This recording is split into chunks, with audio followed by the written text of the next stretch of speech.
हाय। आप सभी कैसे? आप सभी का स्वागत है एकता अकेडमी की हिंदी क्लासेस में। आज हम शुरू करेंगे 12वीं कक्षा का काव्य खंड की पहली कविता देव सेना का गीत।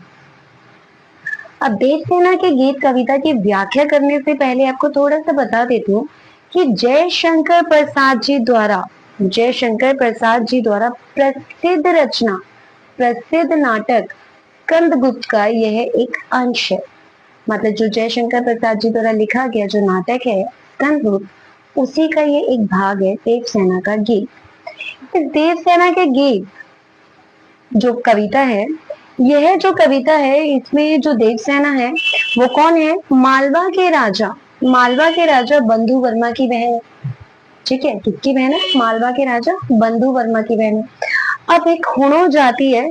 हुणो ना मतलब की जो जाति है वो मालवा के परिवार पर आक्रमण कर देती है और उस आक्रमण में मालवा के ये जो राजा हैं इनका पूरा परिवार नष्ट हो जाता है।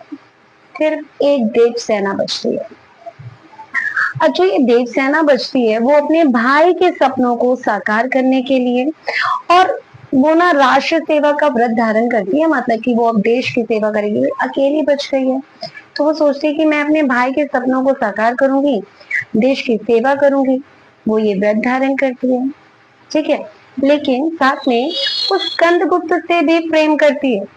वो स्कंदगुप्त से विवाह करना चाहती है, लेकिन स्कंदगुप्त जो है वो विवाह के लिए बिल्कुल भी हाँ नहीं करते हैं देवसेना से, क्योंकि वो मालवा के धन कुबेर की कन्या विजया से प्रेम करता है। वो विजया से विवाह करना चाहता है। लेकिन जो देवसेना है वो अपने पूरे जीवन भर वो इसी आशा, इसी उम्मीद में रहती है कि स्कंदगुप्त उसके इन मतलब कि प्रेम को स्वीकारेगा, उससे विवाह करेगा, उसकी कठिनाइयों में मुश्किलों में उसका साथ देगा। लेकिन ऐसा कुछ नहीं होता है। लेकिन हाँ, बाद में जब अंतिम समय आता है देवसेना का, मतलब कि आखिरी के पल क्षण आते हैं जिंदगी के, तो उस समय मतलब कि स्कंदगुप्त आता है वापिस प्रेम का इजहार करता है। वो देवसेना को अपनाना चाहता है, लेकिन देवसेना तब मना कर देती है। ठीक है, और देवसेना तब एक गीत गाती है और वो गीत हम इसमें पढ़ने वाले हैं, जो कि हमें कवि देवसेना के गीत के बारे में बता रहे हैं। अब क्या बता रहे हैं देखते हैं। आह वेदना मिली विदाई, आह वेदना मिली विदाई, मैंने भ्रमवश जीवन संचित मधुकरियों की भीख लुटाई। देवसेना क्या कह रही है? देवसेना कह रही है कि मैंने ना जीवन के जो भी आराम था, आशाएं थी, इच्छाएं थी, उनको छोड़ दिया है, उनको छोड़ दिया है। मैंने भ्रमवश जीवन संचित, मतलब अब ना देवसेना अपने जीवन में जो इसने देवसेना ने जो आशाएं, जो उम्मीदें रखी हुई थी ना, उसे भ्रम कह रही है, उसे गलतियां कह रही है। वो कह रही है कि मेरी गलतियां थी, मेरा भ्रम था, मेरे भ्रम के वशीभूत होकर मैंने जीवन में सारी आशाएं, सारी उम्मीदें एकत्रित कर रखी थी और मधुकरियों की भीख लुटाई। और अब मैंने अपनी सारी कामनाओं को, आशाओं को भीख में दे दिया है। छल छलते संध्या के श्रमकण, छल छलते संध्या के श्रमकण, आंसू से गिरते थे प्रतिक्षण। अब देखो, छल छलते संध्या के श्रमकण, श्रम का मतलब होता है मेहनत, कण मतलब जो पसीना होता है, मतलब कि जो मेहनत करके जो पसीना बहता है। तो यहाँ पर क्या बोला है कि देवसेना क्या कह रही है कि मेरी ना जो शामें थी, जो संध्या थी, शाम, वो कैसी थी? दर्द भरी थी। ठीक है, दर्द भरी शामें कैसी थी? श्रम कर मतलब कि आंसुओं से भरी हुई थी, आंसुओं से भरी हुई थी। आंसू से गिरते थे प्रतिक्षण, मतलब हर क्षण, प्रतिक्षण मतलब हर क्षण आंसू से गिरते थे। मेरी यात्रा पर लेती थी नीरवता अनंत गड़ाई। ठीक है, अब वो आखिरी के क्षणों में अपनी जिंदगी के इस मोड़ पर, मतलब आखिरी क्षणों में क्या है, अपने जीवन में किए गए सभी कार्यों को याद करते हुए, अपना दुख प्रकट करते हुए, अपनी मतलब कि सभी जो भी उसने आशाएं उम्मीदें रखी थी, वो कह रही है कि मैंने गलतियां की थी, गलतियों से किए गए कार्यों को, मतलब कि उन सभी उम्मीदों को, इच्छाओं को गलती के कार्यों में रख रही है वो। तो उन श्रेणी में रखकर वो कह रही है कि मेरी नादानियां थी, अब वो उन पर पछता रही है, जिसके कारण उसकी आंखों से आंसू बह रहे। मेरी यात्रा पर लेती थी, मतलब वो अपने जीवन के सारे क्षणों को याद कर रही है। ठीक है। हाँ जी। आगे है, श्रमित स्वप्न की मधुमाया में, गहन विपिन की तरु छाया में। इस इन पंक्तियों को समझाने के लिए एक उदाहरण दूंगी। जिस प्रकार कोई थका हुआ व्यक्ति हो, ठीक है, थका हुआ व्यक्ति हो, उसे अगर एक गहन मतलब कि गहरे जंगल में, वन में अगर पेड़ की छाया मिल जाए तो वो आराम करना चाहेगा। ठीक है, तो वही है।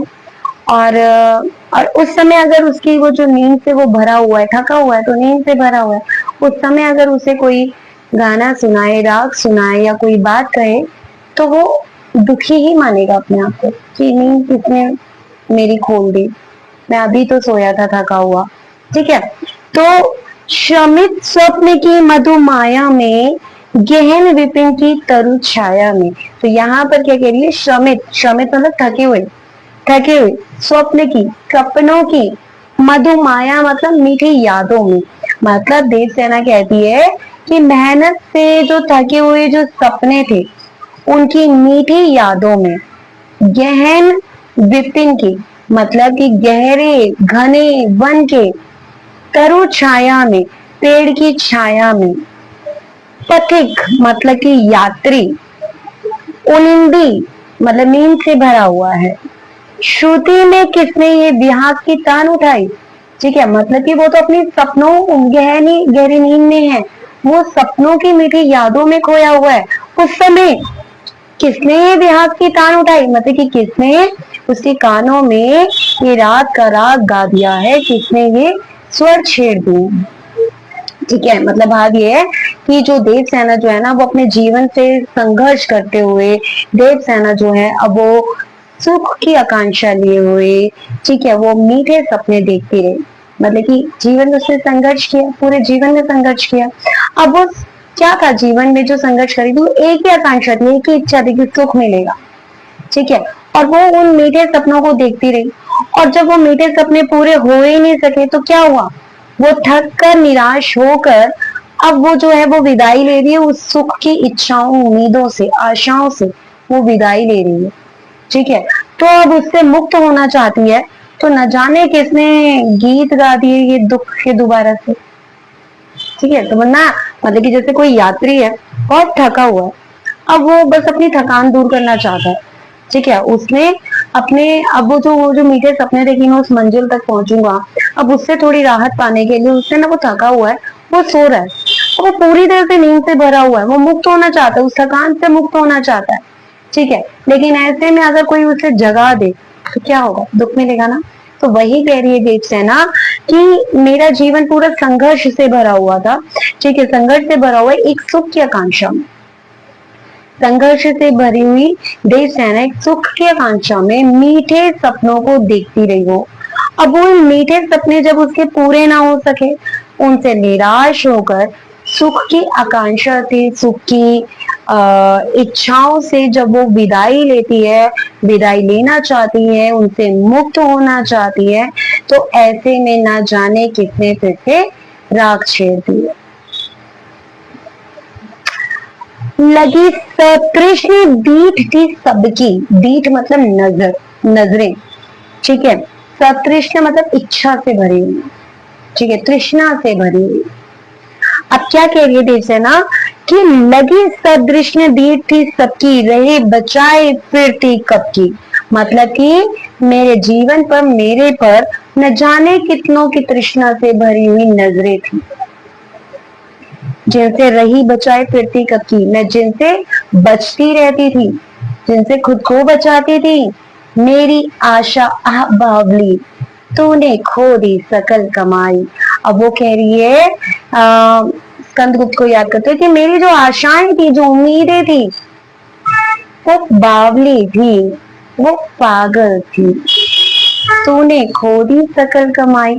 कि तूने तो अपनी सकल मतलब सारी सारी कमाई खो दी। मतलब कि जीवन में वो जो उसकी जीवन में जो आशाएं थी, उन आशाओं ने एक प्रेम और सुख पाने की जो ये जो आशा थी, वो पूरा जीवन उनसे खो दिया। ठीक है, मतलब प्यार तो मिला ही नहीं।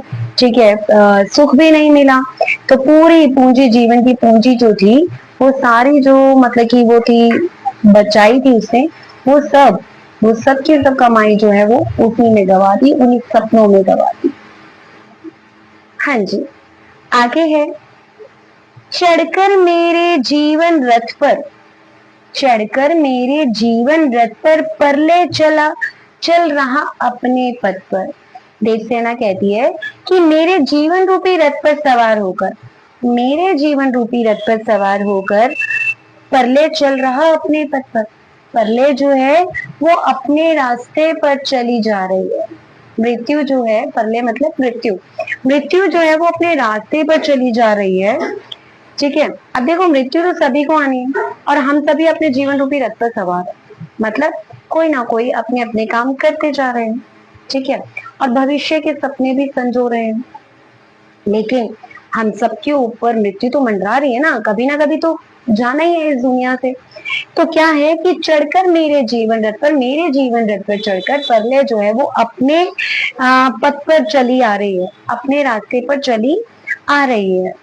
मैंने निज दुर्बल पद बल पर, लेकिन उसके बावजूद भी जब परले जो है वो अपने रथ पर चल, अपने बल पर, अपने पथ पर चलती आ रही है, तो मैंने भी अपने इन दुर्बल भरे पैरों के बल पर, मतलब जो दुर्बल पैरों के बल है, जो मतलब कि देवसेना कह रही है कि मैं अपने दुर्बल पैरों के बल पर उससे हारी होड़ी लगाई। मतलब मैंने उस परले से ना होड़ लगाई, प्रतिस्पर्धा करी। हारी मतलब हारना, जिसमें मेरी हार निश्चित है, मतलब निश्चित है कि मतलब मुझे हारना ही है, बिल्कुल मौत तो आनी है, मृत्यु तो आनी है। तो यहाँ पर देवसेना कह रही है कि मतलब मेरे जीवन रथ पर चढ़कर परले जो है वो अपने पथ पर चली आ रही है और मैं अपने दुर्बल पैरों के बल पर जो है होड़ लगा रही हूँ, प्रतिस्पर्धा कर रही हूँ परले से, जिसमें मेरी हार भी निश्चित है। लौटा लो ये अपनी धाती, धाती का अर्थ क्या है, अमानत। देवसेना क्या कह रही है, स्कंदगुप्त को कह रही है, जो स्कंदगुप्त वापस आया था, स्कंदगुप्त जब वापस आया था देवसेना के पास अपने प्रेम के बारे में बताने के लिए, तब तब देवसेना ने क्या कहा कि लौटा लो ये अपनी धाती। ठीक है, कि अपनी ये अमानत जो है ना लौटा लो, ये अपनी अमानत जो ये धरोहर जो है ना वापस ले लो। मेरी करुणा हाहा खाती, मतलब मेरी जो करुणा है, मेरे दुख दर्द जो है वो हाहाकार कर रहे हैं। ठीक है, विश्व ना संभलेगी ये मुझसे, और ये मुझसे संभल नहीं पाएगी। ये जो मेरे जो दुख जो दर्द जो मैंने आज तक संभाले ना, ये मेरे से नहीं संभल पाएंगे। इससे मन की लाज गवाई, इसी के कारण, इन्हीं आशाओं और इन्हीं उम्मीदों के कारण जिनसे दुख मिला मुझे, ठीक है, इसी के कारण मैंने अपने मन की लज्जा को भी गवाया है। मतलब मैंने अपनी, मुझे अपनी लाज तक गवानी पड़ी। मतलब इन्हीं सपनों में जो मैं रही, पूरा जीवन जो मैंने व्यर्थ गवा दिया इन्हीं सपनों में, उसमें मेरे को अपनी लाज तक गवानी पड़ी। ठीक है, बात ये है कि देवसेना जो है ना वो अपने संघर्ष जो अपने पूरे जीवन में जो उसने संघर्ष किया, उस संघर्ष से ना वो पूरी तरह से निराश हो चुकी है। परले स्वयं स्वयं मतलब कि परले मतलब मृत्यु, स्वयं देवसेना के जीवन रथ पर सवार, मतलब अब तो मृत्यु भी सवार है। अब तो ना वह अपनी दुर्बलताओं को, दुर्बलताओं और जो की हारने की निश्चितता है, मतलब कि पक्का है कि वो परले से हार ही जाएगी, जिससे वो आज तक लोहा लेती रही थी, मतलब कि उससे प्रतिस्पर्धा कर रही थी, उससे होड़ लगा रही थी। अब उसका पूरा जीवन ही दुख में रहा है। किसका, देवसेना का। ठीक है, तो वह अब अपने करुणापूर्ण स्वर में कहती है, अंतिम समय में ये जो हृदय की जो वेदना है ना, जो अब जो ये वेदना जो मिलेगी, जो दुख दर्द मिलेगा, अब उससे वो संभाल नहीं पाएगी, उससे वो संभाल ही नहीं पाएगा वो दुख दर्द। ठीक है, इसी के कारण और इसी दुख दर्द के कारण उसे अपनी लाश तक गंवानी पड़ी थी, मतलब मन की लाश तक गंवानी पड़ी थी। उम्मीद करती हूँ आपको मेरे द्वारा पढ़ाई गई यह कविता देव सेना का गीत समझ आ गई होगी। यदि अभी भी कोई दिक्कत परेशानी हो तो आप मुझसे कमेंट में पूछ सकते हैं, मैं आपके जवाब अवश्य दूंगी। और यदि आपको मेरे द्वारा पढ़ाया हुआ समझ आ रहा है तो आप मेरे चैनल को लाइक, सब्सक्राइब और शेयर कीजिए। यदि पाने हैं हिंदी में अच्छे अंक तो जुड़े रहिए हिंदी विद एकता के संग। तब तक के लिए बाय।